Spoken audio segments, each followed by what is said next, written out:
കേന്ദ്ര സർക്കാരിന്റെ ജനവിരുദ്ധ നയങ്ങൾക്കെതിരെ സിപിഐ നടത്തുന്ന ദേശീയ പ്രക്ഷോഭത്തിന്റെ ഭാഗമായി സിപിഐ കയ്പമംഗലം മണ്ഡലം കമ്മിറ്റിയുടെ നേതൃത്വത്തിൽ പെരിഞ്ഞനത്ത് കൂട്ടധർണ നടത്തി. പെരിഞ്ഞനം സെന്ററിൽ നടത്തിയ ധർണ സിപിഐ ജില്ലാ എക്സിക്യൂട്ടീവ് അംഗം കെ.വി. വസന്തകുമാർ ഉദ്ഘാടനം ചെയ്തു. നമ്മുടെ രാജ്യത്തെ കൃഷിക്കാർ അവരുടെ ജീവനോപാധിക്ക് വേണ്ടി എടുക്കുന്ന വായ്പകൾ 5 വർഷത്തിനൊരിക്കൽ നിബന്ധനകളുടെ അടിസ്ഥാനത്തിൽ എഴുതി തള്ളണമെന്ന് കേന്ദ്ര ഗവൺമെന്റിനോട് ഇന്ത്യയിൽ 250ഓളം വരുന്ന കർഷക സംഘടനകൾ ആവശ്യപ്പെട്ട് നിരവധി പ്രക്ഷോഭങ്ങൾ രാജ്യത്ത് നടക്കുകയാണ്. അതൊന്നും കണ്ടില്ല എന്നാണ് നരേന്ദ്രമോദിയുടെ ഗവൺമെന്റ് വെക്കുന്നത്.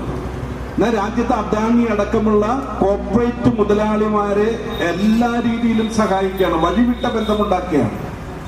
ഇപ്പൊ അമേരിക്ക ഈ അദാനിയുടെ കമ്പനി വലിയ അഴിമതി നടത്തിയെന്ന് കണ്ടെത്തി. അതിനെക്കുറിച്ച് പാർലമെന്റിൽ ചർച്ച ചെയ്യണമെന്ന് പ്രതിപക്ഷ പാർട്ടികളെല്ലാം ആവശ്യപ്പെട്ടു. പാർലമെന്റ് സമ്മേളനം നടക്കുന്ന അവസരത്തിൽ ഒരു ചർച്ചയും ഉണ്ടായില്ല.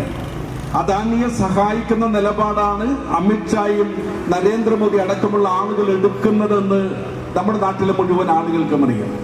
ഈ ഉദ്യോഗസ്ഥ മുതലാളിത്ത കോർപ്പറേറ്റ് ബന്ധം രാജ്യത്തിന്റെ വളർച്ചയിലേക്കല്ല കൊണ്ടുപോകുന്നത്.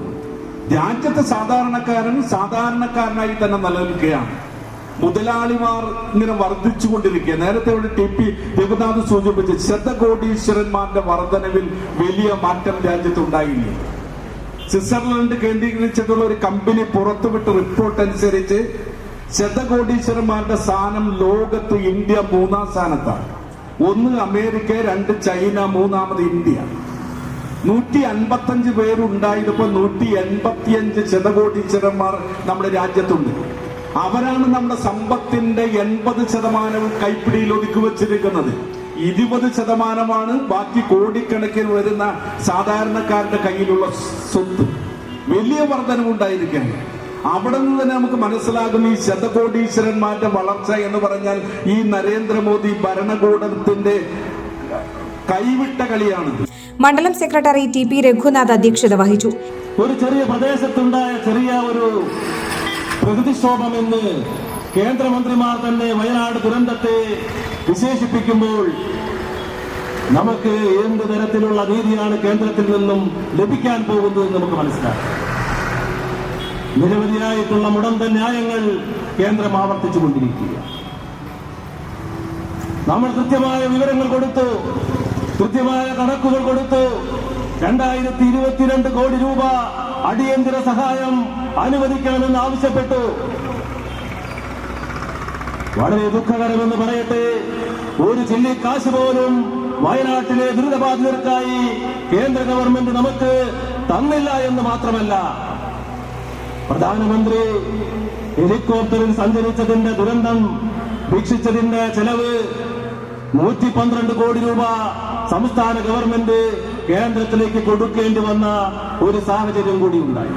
ഇ.ടി. Tyson MLA, advocate A D. സുദർശനൻ, വി.എ. കൊച്ചുമൊയ്തീൻ, സായിദ മുത്തുക്കോയ തങ്ങൾ, ഷിഹാബ് കാവുങ്ങൽ, ഹഫ്സ ഉഫൂർ തുടങ്ങിയവർ സംസാരിച്ചു. Isha gold and diamond, beach road, 3 പീടിക, 916 HUID ലൈറ്റ് വെയ്റ്റ് ആഭരണങ്ങളുടെ ഹോൾസെയിൽ വിലയിൽ ലഭിക്കുന്ന തീരദേശത്തെ എക്സ്ക്ലൂസീവ് ഷോറൂം. 92.5 സിൽവർ ആഭരണങ്ങൾ, ലൈറ്റ് വെയ്റ്റ് ഡയമണ്ട് ആഭരണങ്ങൾ, പഴയ സ്വർണം, വെള്ളി ആഭരണങ്ങൾ പരമാവധി വിലക്കെടുക്കുന്നു. പണയത്തിലിരിക്കുന്ന സ്വർണം എടുത്ത് വിൽക്കാൻ സഹായിക്കുന്നു. വിവാഹ പാർട്ടികൾക്കും എൻഗേജ്മെന്റ് സെറ്റ് എടുക്കുന്നവർക്കും നൂലുകെട്ട് തുടങ്ങിയ പർച്ചേസുകൾക്കും പ്രത്യേക ആനുകൂല്യം. Isha gold and diamonds, phone 9447346359. You're watching True Line News.